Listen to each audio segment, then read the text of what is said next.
ఇంకొక ఆయన వస్తాడు, hello AP, bye bye YCP అంటాడు. నిజంగా కామెడీగా ఉంది. 175 చోట్ల కాంటెస్ట్ చేయడానికి క్యాండిడేట్లు లేని వాళ్ళు, వాళ్ళ కొడుకునే చంద్రబాబు నాయుడు గెలిపించుకోలేడు, దత్తపుత్రుడేమో ఆయనే గెలవలేడు. కానీ జగనన్నని ఓడిస్తామని వాళ్ళు చెప్పడం చూస్తుంటే, ఓడిస్తా దానికి ఇది మీ అడ్డా కాదురా బిడ్డ, జగనన్న అడ్డా ప్రూవ్ చేయాలి. ఎందుకంటే అన్న చేసే సంక్షేమం మామూలు విషయం కాదు. ఎందుకంటే ప్రతి కుటుంబంలో ఎంతమంది ఉంటే లబ్ధిదారులు అంతమందికి సంక్షేమాన్ని అందించిన సంక్షేమ సామ్రాట్ జగనన్న.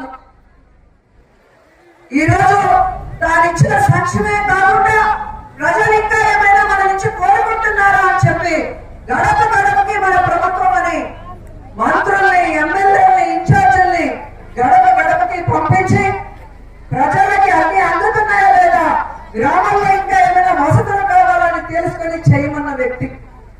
ఇవి కాకుండా గడప గడపలో కోరుకున్న కొన్ని విషయాలను ఆయన దృష్టి తీసుకెళ్తే ఈరోజు జగనన్న సురక్ష అనే అద్భుతకరమైన కార్యక్రమాన్ని తీసుకొచ్చి మళ్ళీ వాళ్ళ ఇంటికి వెళ్ళి వారికి కావాల్సిన సర్టిఫికెట్లు, రేషన్ కార్డు హ్యాండింగ్స్, డిలీషన్స్ అన్ని కూడా, birth certificate, death certificate, marriage certificate, కౌలుదారి సర్టిఫికేట్, మ్యూటేషన్స్ లో కరెక్షన్స్, ఆధార్ కార్డు లింకేజ్ అన్ని కూడా వారి ఇంటి వద్దకు వెళ్ళి వారికి ఫ్రీగా ఇచ్చే కార్యక్రమం చేస్తున్నారు. అంటే ఒక ఇంటి బిడ్డగా ప్రతి కుటుంబానికి చేస్తున్న జగన్ గారి కన్నా ఎవరైనా ఎక్కువ చేయగలరా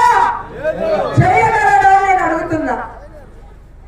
ఈరోజు ఆంధ్రప్రదేశ్ లో పేదవాడు అనేవాడు ఉండకూడదని కరోనా సమయంలో కానీ ఇప్పుడు కానీ వారికి ఆర్థికంగా భరోసా ఇచ్చి, వారి పిల్లల భవిష్యత్తు కూడా భరోసా ఇచ్చి, రైతులకి వెన్నుదన్నుగా ఉంటూ, మహిళా పక్షపాతిగా మహిళల్ని లక్షాధికారులు చేస్తూ, ఇళ్లు లేని పేద వాళ్ళకి ఇళ్లు ఇస్తూ, ఇలా ఒక తండ్రి, ఒక అన్నదమ్ముడు లాగా జగనన్న ఆలోచించి చేస్తుంటే మనమంతా ఏం చేయాలి?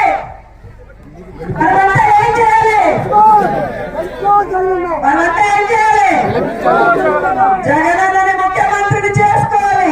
జగనన్న ముఖ్యమంత్రి అవ్వాలంటే ప్రతి నియోజకవర్గంలో ఎమ్మెల్యేలను గెలిపించుకోవాలి.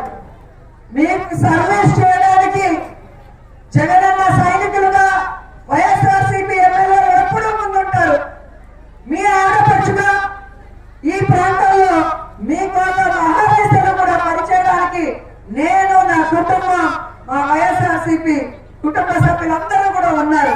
కాబట్టి ఈ రోజు మళ్ళీ మీ అందరినీ కోరుకుంటున్నాను, జగనన్న పరిపాలనని ముందుకు నడిపించే విధంగా, వైఎస్ఆర్ గారి ఆశయాల్ని ముందుకు నడిపించే విధంగా మూడోసారి ముచ్చటగా మళ్ళీ ఎమ్మెల్యేగా గెలిపించి ఈ నియోజకవర్గాన్ని ఆంధ్రప్రదేశ్ లోనే బెస్ట్ నియోజకవర్గంగా తీర్చిదిద్దే అవకాశాన్ని ఇవ్వాలని కోరుకుంటూ, ఈ 74వ జయంతి సందర్భంగా వైఎస్ఆర్ గారు చనిపోయి 14 ఏళ్ళు అవుతున్నా 2 తెలుగు రాష్ట్రాల్లో ప్రతి గుండెలో కూడా ఈ రోజు కొలువైన ఆ గొప్ప వ్యక్తిని స్ఫూర్తిగా తీసుకొని మనం